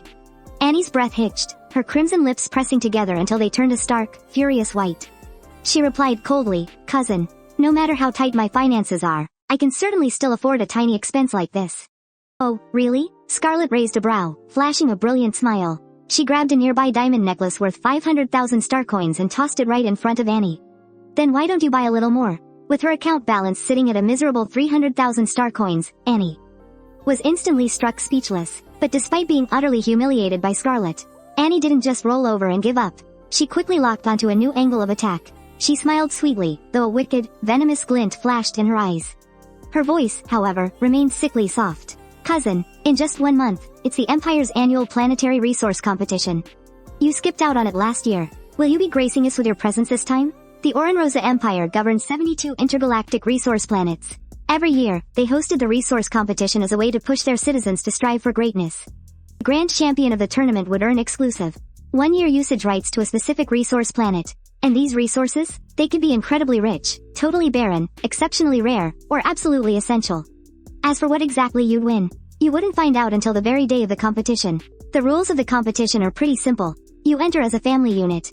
As long as all members are at least rank B, anyone can join commoners, nobles, and even royals. Annie only said that to mock Scarlett's low rank, implying she didn't deserve to compete. But Scarlett's eyes darted around, and an idea popped into her head. She walked right up to Annie, grabbed her by the shoulders, and said, thanks for the reminder. I am absolutely going to enter. The truth was, lately, Scarlett had been constantly wondering what if she couldn't win over her Beastmen husbands. What was she supposed to do then? Those love points Guagua talked about had a terrible return rate in her eyes. It was like trying to put out a raging fire with a squirt gun. She couldn't just sit around and wait to die. Her only option was to get stronger, fast. Her husbands absolutely despised her. There was zero chance they'd willingly throw themselves at her. So she had to go level up in the Lost Continent. The Lost Continent sat right on the edge of the Oranrosa Empire. It was split into 4 main zones: the mist, the swamp, the jungle, and the miasma. Every single zone was crawling with mutated plants and animals. By taking them down, you could loot 2 types of crystals: Spirit Cedar and Moon Soul. Spirit Cedar boosted your mental energy, while Moon Soul leveled up your mutant powers. But females couldn't just stroll into the Lost Continent. There were rules. They needed an escort of at least 3 males. And the lower a female's rank was, the higher the rank of her male escorts had to be, just to balance things out and fully guarantee her safety. Scarlett was only a rank F. That meant her escorts had to be rank A or higher. Luckily, her husbands fit the bill perfectly. They had always been obsessed with the resource war. In fact, they had brought it up to the original Scarlett during their first year of marriage. But she had shot them down instantly. This year, though, Scarlett decided to toss them a bone. She could use this as leverage, forcing them to drag her into the lost continent to grind some levels. Having made up her mind, Scarlett completely ignored Annie and dragged Sevilla back home. She had to, right this very second, announce the good news to the guys. Behind her, she could barely hear someone stomping and yelling. "Scarlett, stop right there, I am not done talking to you." But, well, it was just background noise to her now. 10 minutes later, inside the hovercraft, very guilty-looking Sevilla sneaked a peek at Scarlett's face. Her expression hadn't changed much, but she seemed way happier than when they arrived. A little smirk kept tugging at her lips. It should have been a good thing. But for some reason, it just made Sevilla feel incredibly anxious.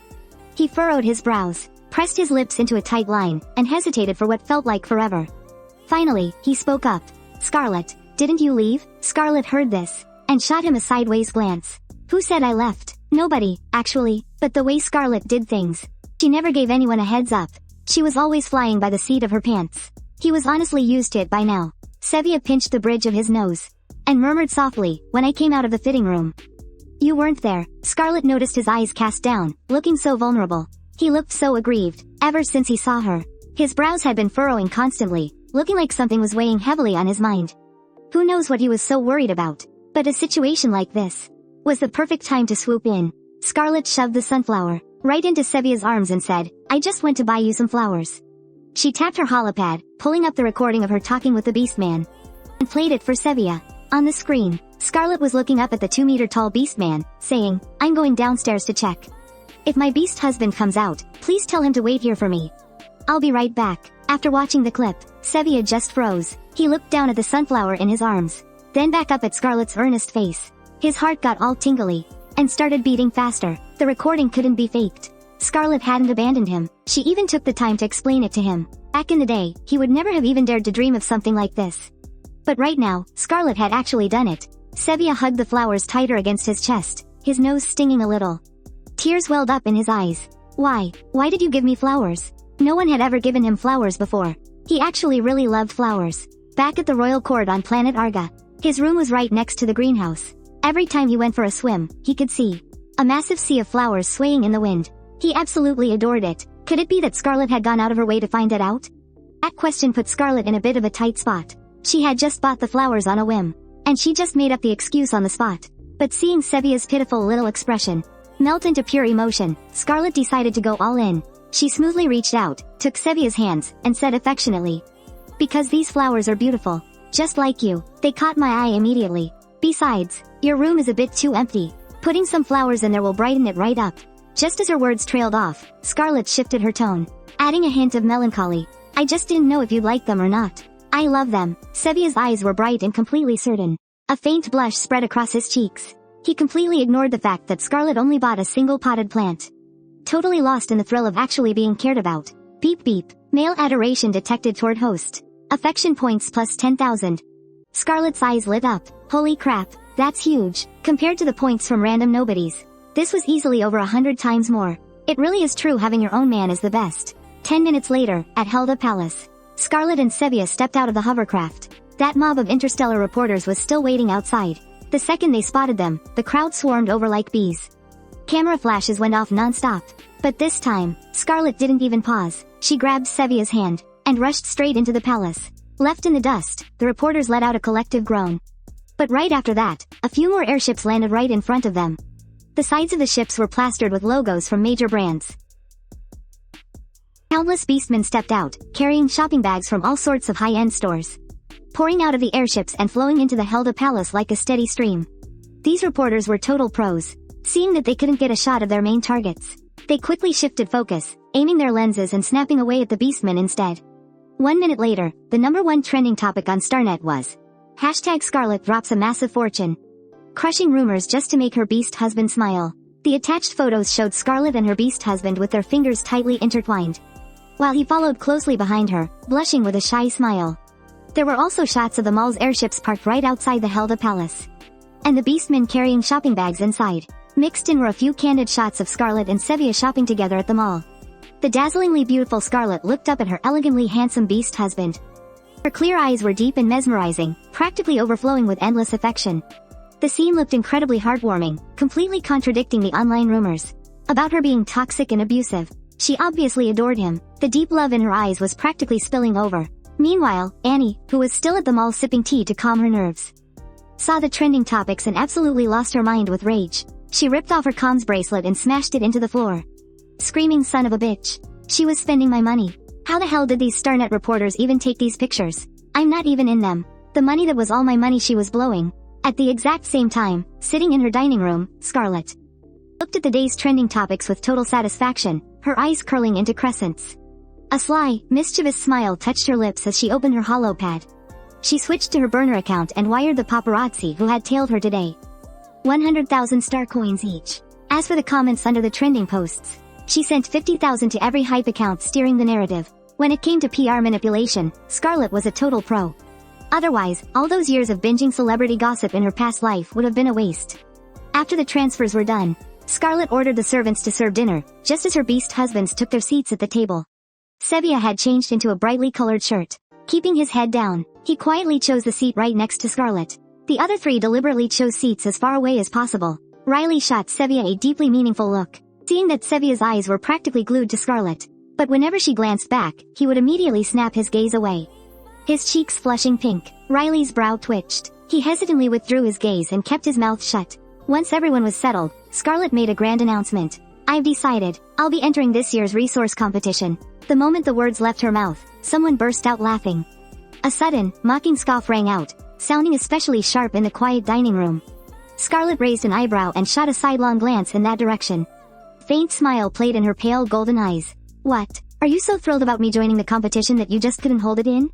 Scarlett asked Chie with a smile, her tone totally nonchalant. Chie raised an eyebrow, his handsome face suddenly taking on a rebellious edge. "Oh, yeah, thrilled." He stared intently at Scarlett for a few seconds. "And now, is this the part where your highness tells us what we need to do for you? Like serving in your bed tonight to boost your spiritual power?" The moment he said that, the already tense and quiet atmosphere instantly froze into a dead silence. None of them believed that Scarlett would actually make peace with them, let alone get a divorce. They kept their guards up. The level restrictions for the resource scramble were no secret. Scarlett was an F rank. If she wanted to participate, she had to boost her spiritual power. A spoiled, delicate princess of the Empire would never go rough it out with them on the lost continent. So, her only option was to drain her spiritual power. It wasn't like she hadn't done it before, anyway. Just look at Holster. Scarlett had completely wrecked him. It took him half a year to recover. Scarlett listened patiently to Chie's little speech, then burst out laughing. She laughed even louder than him, her mocking tone cutting like a knife. "Relax. I have absolutely no interest in any of you. We're getting a divorce anyway. So you'd better hold onto your precious chastity. I don't care about any part of you. After all, chastity is a man's best dowry. When you eventually remarry some other female, even if you can't be the main husband, being a side piece wouldn't be too bad for you." Scarlett. Chie slammed his hand on the table and shot up. He glared at her furiously, pure murder flashing in his eyes. His stare made Scarlett break out in a cold sweat. Inside, she was scared to death. But she kept up a tough front. "What? Wanna kill me? Don't you forget, you're still my beast husband right now. If I die, you go down with me." The very next second, she shot a ruthless glare at the rest of them. "And them, too. We all die together." Those words served as a harsh wake-up call to the group. They hated Scarlett, sure, but not enough to go down to the grave with her. Besides, they had other ways to get rid of her.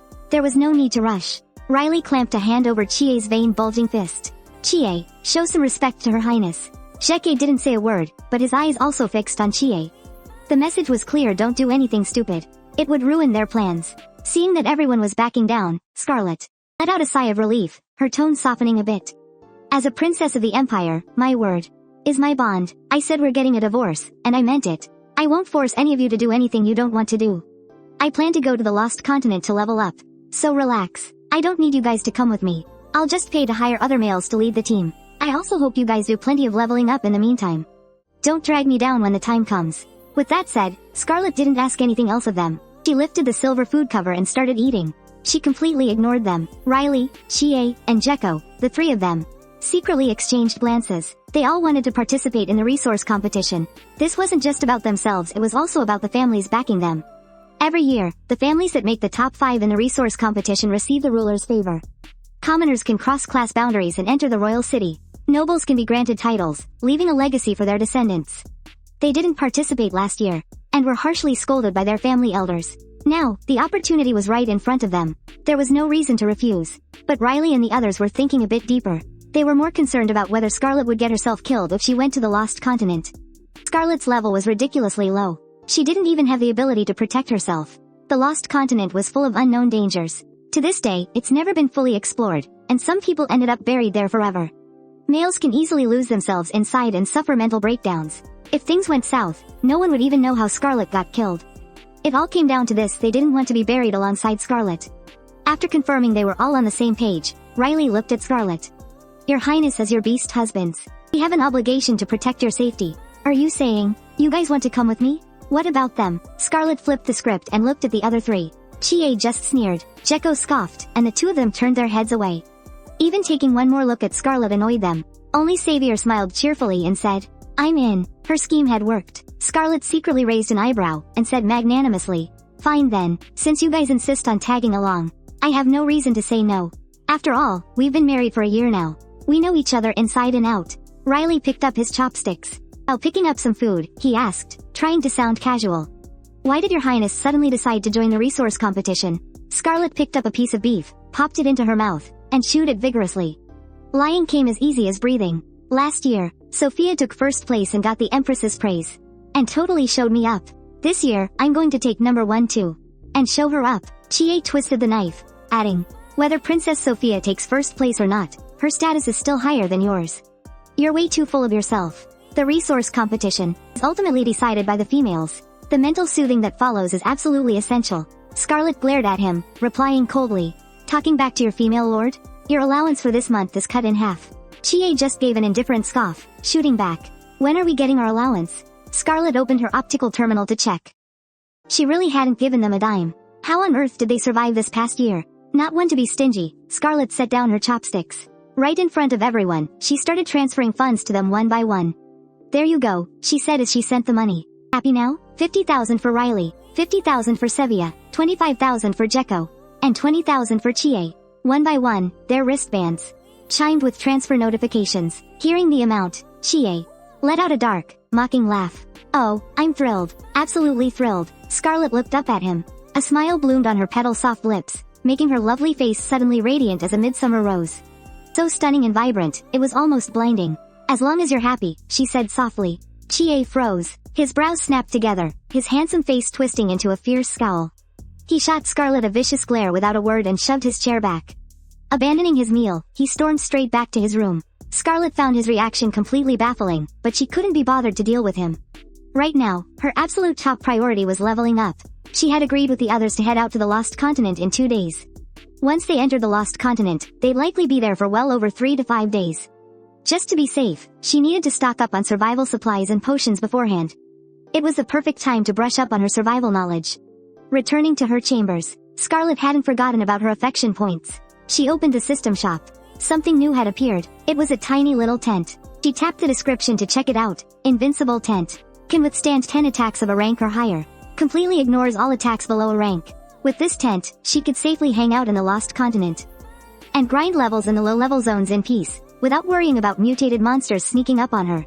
Scarlett didn't even hesitate, she bought it instantly. She was finally experiencing the sheer joy of having overpowered perks. Thrilled by the sweet rewards, Scarlett ordered Lilia to take all the flowers from the greenhouse and move them straight to Sevilla's room. Lilia was a bit bewildered, but she did exactly as told. 10 minutes later, as pot after pot of vibrant flowers was carried into his room, Sevilla was completely overwhelmed. He kept asking Lilia just to be sure, "Are these really for me?"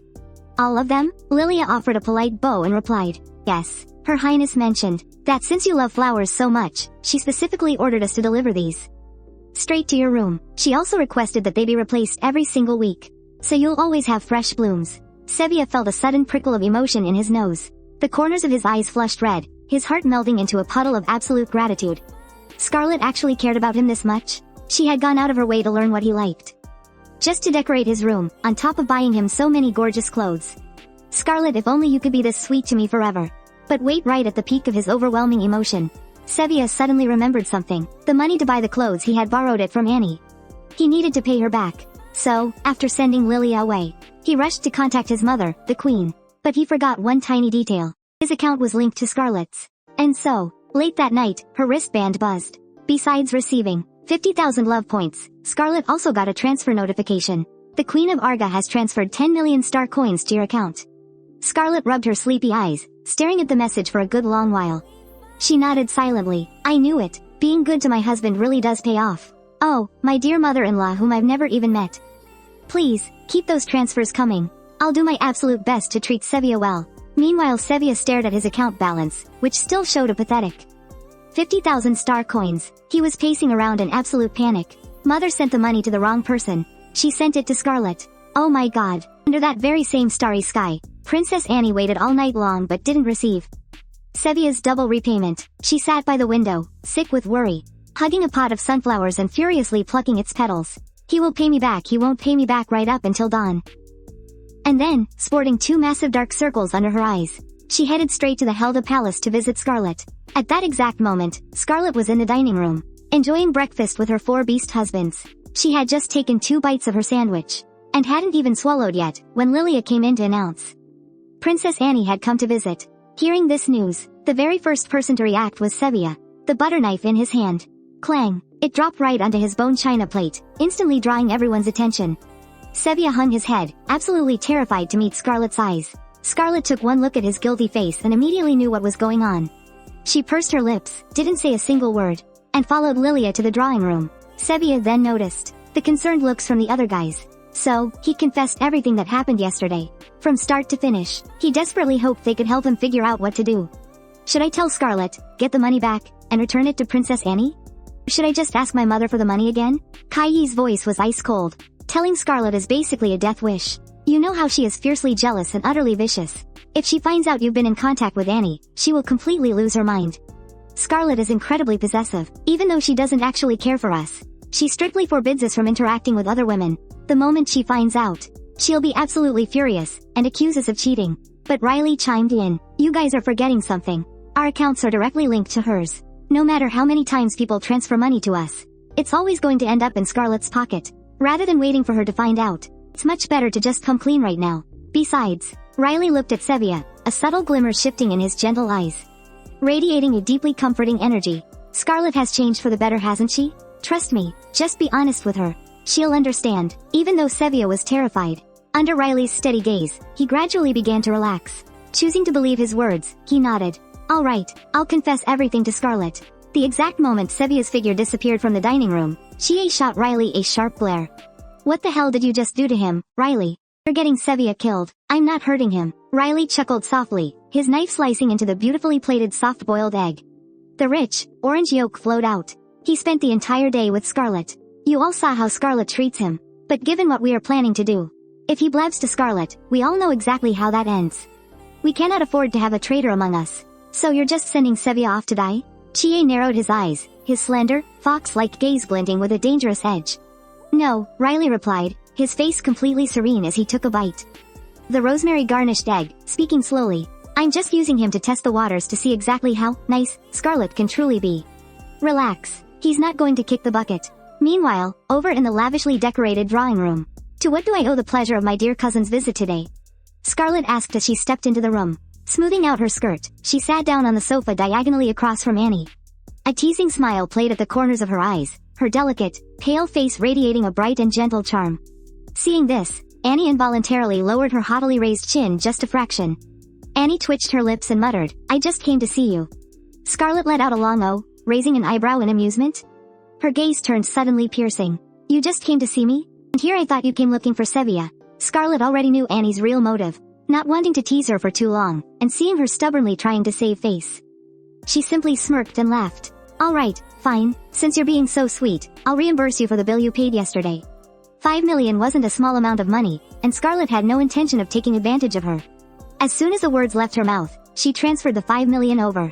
The moment the transfer notification pinged, Annie froze. She stared blankly at Scarlett with wide eyes, taking a long time to finally snap out of it. But her pretty little face still looked a bit dumbfounded as she cluelessly blurted out. Wait, he said he'd pay me back double. It wasn't that she was pushing her luck. She genuinely just hadn't processed the situation yet. Hiding off to the side, Sevilla's vision practically went black. His heart leapt straight into his throat, making him even more terrified to step out and confess. He desperately shrank further into the shadows. When Scarlett heard the word double, She slowly raised her eyelids, locking onto Annie's completely innocent eyes. A sudden flash of realization hit her brain. She finally understood the meaning behind that 10 million. The light in her eyes shattered. Seeing Scarlett's expression suddenly darken, Annie thought Scarlett was doubting her. So, just to prove she wasn't lying, she activated her holographic terminal and played back the memory recording. Was Scarlett actually watching it? Nope. She was still aching inside. That was 10 million, after all. To think it only passed through her account without staying. Her heart felt terribly bitter and cold. Scarlett let out a long breath and glanced at her account balance. 9 digits and it started with A7. Finally feeling a bit of comfort, she swallowed her pain, opened Annie's account, and transferred another 5 million over. This time, Annie wasn't just confused, she was completely shocked. Seriously? Was Scarlett actually being this agreeable today? The windfall came so suddenly that she honestly thought Scarlett had lost her mind. She took a sneaky glance at Scarlett, still as gorgeous as ever, but her eyes lacked that deadly, venomous glare. This made Annie's tightly strung nerves relax quite a bit. She tried her best to push down her racing thoughts, restoring her dignified, princess-like composure. Scarlett, I deserve this extra 5 million. But of course, I won't just take it for nothing. She pulled a golden pearl from her bag and placed it on the coffee table. With a slight tilt of her chin, she said, aren't you entering the resource tournament?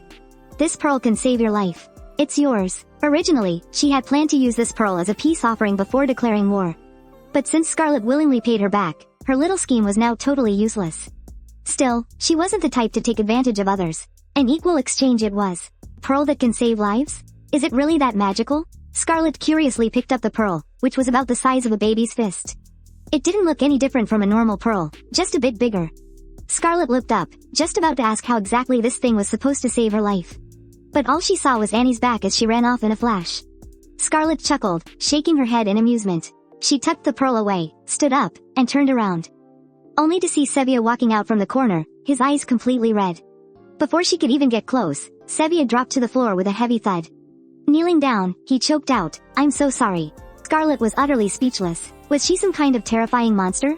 But on second thought, considering how the original owner of this body used to act, to Sevilla right now, she was probably far worse than any monster. She couldn't really blame him for kneeling. Scarlett fell silent for a moment. She definitely didn't want the target she had worked so hard to win over to regress back to square one. She gently helped Sevilla to his feet and poked him softly on the forehead. Oh, you, she scolded playfully. Don't be so generous next time. Paying back borrowed money double? I can't afford to raise you like this. Sevilla froze. Tears brimming in his eyes instantly stopped falling. He stared at her, completely bewildered. Scarlett, you're not angry? Oh, I'm angry. Scarlett crinkled her nose. That 5 million is coming straight out of your allowance. I'm docking 10,000 a month. No, 20,000. Sevilla's eyes went wide. Only deducting living expenses? Yes, absolutely. I'd love to. Xavier nodded eagerly. As long as Scarlett isn't mad. Alright, let's go eat. I'm still starving. Scarlett naturally hooked her arm through his and headed toward the dining hall. Just then, a mechanical system prompt rang in her ears. Affection points, plus 50,000. The little drama over repaying the money was over. Scarlett's plans to head to the Lost Continent were now in full swing. She transferred 1 million credits to Chie, telling him to prep all the supplies and potions. Out of all of them, Chie was the one who had been to the Lost Continent the most. He knew exactly what gear they would need.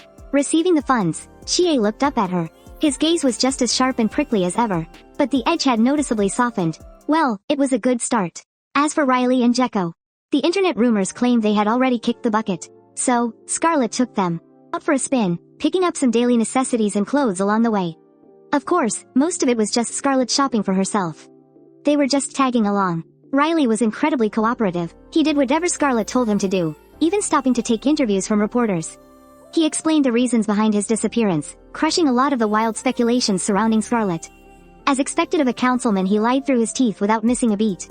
Scarlett loved it. Jekko, on the other hand, was ice cold the entire time. He had those deep, romantic eyes, but his words could absolutely choke a person to death. For instance, when Scarlett was buying him clothes at the mall, she had arranged for some interstellar reporters to secretly snap some sweet moments. Who knew that Jekko, who hadn't said a word, would suddenly snap, "Do you take me for a child like Xavier? You think buying me 2 pretty outfits means you can lead me around by the nose? Let me tell you, don't waste your breath." Her smile almost cracked. Scarlett fought back the urge to roll her eyes. Keeping her smile locked in place, she squeezed the words through her teeth. "Major Jekko, do you mean you want me to buy you 4 pretty outfits instead?"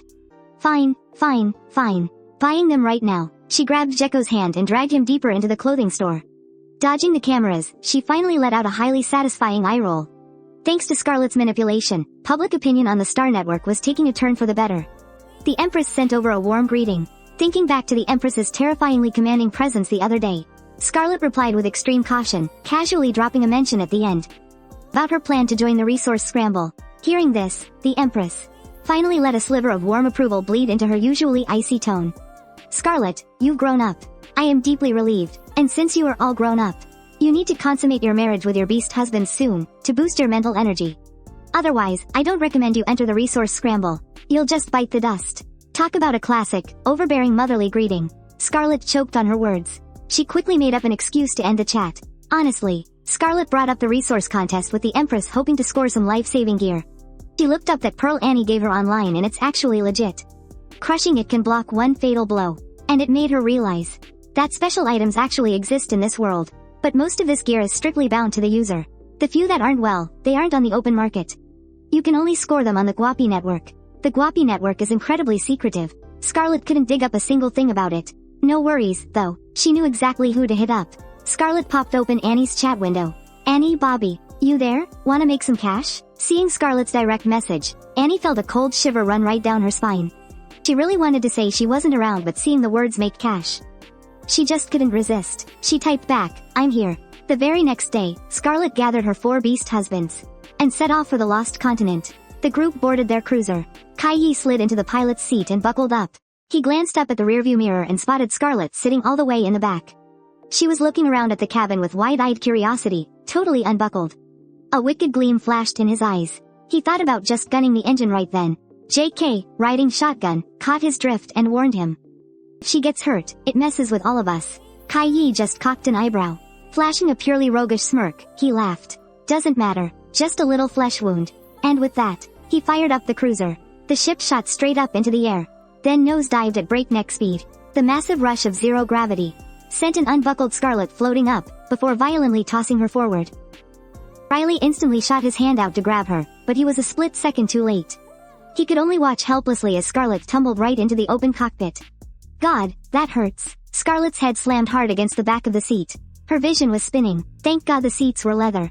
It took the brunt of the impact, saving her from a totally busted, bleeding head. Clutching her aching head, she looked up. The first thing she saw was Kai Yi's hand resting right on the throttle. She instantly knew the bastard did it on purpose. Without a single word, Scarlett lunged and clamped her teeth right onto Kai Yi's hand. She bit down hard, even as the thick, metallic taste of blood slowly filled her mouth. She absolutely refused to let go. Those pale golden eyes of hers glared furiously at Kai Yi, flashing a razor-sharp, unapologetic defiance. That's for messing with me. Kai Yi just stared back at Scarlett. That playful smirk of his had faded away, even with her sinking her teeth deep into his hand. He didn't even feel the pain. His dark, deep eyes were entirely focused on Scarlett's fierce, unyielding gaze. As their eyes locked, he slowly fell into a trance. It felt like his chest had been suddenly pierced by something, a dense, stinging ache creeping right up his heart. Scarlett, are you okay? Sevia ripped off his seatbelt and rushed over, with Riley right on his heels. Your Highness, are you hurt? Hearing their voices, Scarlett's eyes flickered. She slumped into Sylvia's arms, rubbing her sore spot. Frowning delicately, she whimpered, it hurts so much. My head is pounding, and my mouth still has that nasty coppery taste. She spat out a mouthful of red-tinged foam. Ah, so gross. I need to rinse my mouth. Rinse your mouth? Sylvia was confused, but quickly agreed anyway. Okay, I'll get you some water. Just sit back down first and buckle your seatbelt. As Sylvia helped Scarlett away, Chie's eyes went blank for a moment. He looked down, staring at his own hand. Inside the cockpit, the glowing lights from the control panels blended together. The lighting was dim, but those red-stained bite marks were strikingly clear. But that wasn't what Chie was looking at. He was simply staring at his hand. Was it really that filthy? To think Scarlett was so disgusted by it. 30 seconds later, the jump shuttle successfully docked with the underground transport terminal. The hatch opened, and they stepped out into a completely different world. Slick, wet streets and damp, heavy air. Colorful neon lights lit up every street and alleyway. It should have been dazzling. But instead, it gave off a suffocating, lifeless sense of decay. Scarlett stepped out of the shuttle, her black ankle boots splashing into a puddle. The murky water splattered and stained her shiny boots, but she didn't care. She simply looked up at the sky, boxed in by towering skyscrapers. Up on the surface, the world was bathed in clear blue skies. But down here, the sky was a hazy, murky gray, like the dead of night woven with harsh neon light. It felt like an airtight net, trapping the vision of the underground citizens. So suffocating. Riley stood right next to Scarlett, following her gaze upward, taking in the same gloomy sky. He gave a slight, cynical smile and looked away, turning his eyes to Scarlett's slightly pale profile. Does your highness wish to turn back? Turn back? Why would I? Scarlett lowered her gaze, hiding a dark flicker in her eyes beneath her thick lashes. She turned her head, looking genuinely puzzled. Riley glanced at the trash-littered street. Your highness is used to a life of luxury. I highly doubt you'll like it here. Besides, the environment on the lost continent is 100 times worse than this. It's not too late for your highness to back out. Relax. I'm not backing out. Scarlett looked at him with a steady gaze. Her clear eyes were calm, but utterly resolute. Don't forget, until I was 16, her highness here lived right in the slums. Riley just chuckled, saying nothing more. A short while later, Chie pulled up in a 5-seater SUV. Scarlett gave it a thorough once-over, noticing that aside from the car itself, it was completely empty. She turned to Jekko in the passenger seat and asked, where are the supplies and meds? She had spent 1 million, so how come she hadn't seen a single damn thing? Chie raised an eyebrow, his gaze slipping right past Jekko's shoulder and brushing over Scarlett's face, light as a feather. This was the slums. Bringing a massive haul of supplies would just make them a target. The golden rule of keeping your wealth hidden applied to everyone, no matter their class. Scarlett understood instantly and didn't ask another word. She opened the back door, slid in, and immediately buckled her seatbelt. Right as the buckle clicked into place, she looked up, only to catch Chie watching her through the rearview mirror. Scarlett hadn't forgotten what happened on the airship. Even though she'd gotten her payback, she was still pissed. She immediately shot Chie a dirty look to let him know it. Chie's lips twitched into a barely there smirk, pulling his half-smiling gaze away. He focused on the road, turning the steering wheel as they headed for the lost continent. Sitting right beside her, Xavier was quietly breathing in Scarlett's scent. His eyes slowly glazed over with infatuation. He really loved it. He absolutely adored the way she smelled, subtle like jasmine, yet lingering like orchids. Rich but not overpowering, hitting that perfect sweet spot that melted right into his heart. The fragrance wasn't strong, you had to be this close to even catch it. Riley was in the back seat with Scarlett too, though Xavier was sitting between them. But in such a tight, enclosed space, scents had a way of easily filling up every single corner. That sweet, floral aroma naturally drifted over to him, too. Outside, the world was suffocating under heavy, dark clouds, filled with a stubborn, damp mist that just wouldn't lift. But inside the car, the floral scent was crisp, like crystal clear ice. Floating in the subtle, shadowed air, it was grounding and sobering, yet incredibly intoxicating all at once. The two feelings completely contradicted each other. Riley's thoughts naturally drifted right back to Scarlett. Did your highness put on perfume today? After a few days of being around them, Scarlett had gotten a pretty good read on her 4 beast mates. Xavier was innocent and easy to fool. Jekko was aloof, a man of few words, bordering on the silent treatment. Chie was young but had a massively explosive temper, like a powder keg ready to blow. Then there was Riley, shrewd and calculating, deeply scheming, playing it cool and detached on the surface. Underneath, he was a two-faced snake. He perfectly fit the stereotype of a politician. Compared to Chie, Scarlett felt Riley was the real sly fox of the group. Faced with his probing question, Scarlett decided to use the greatest skill in human history, brutal honesty, tilting her chin up slightly, with a touch of smugness on her face. She leaned right into Riley's ear and whispered,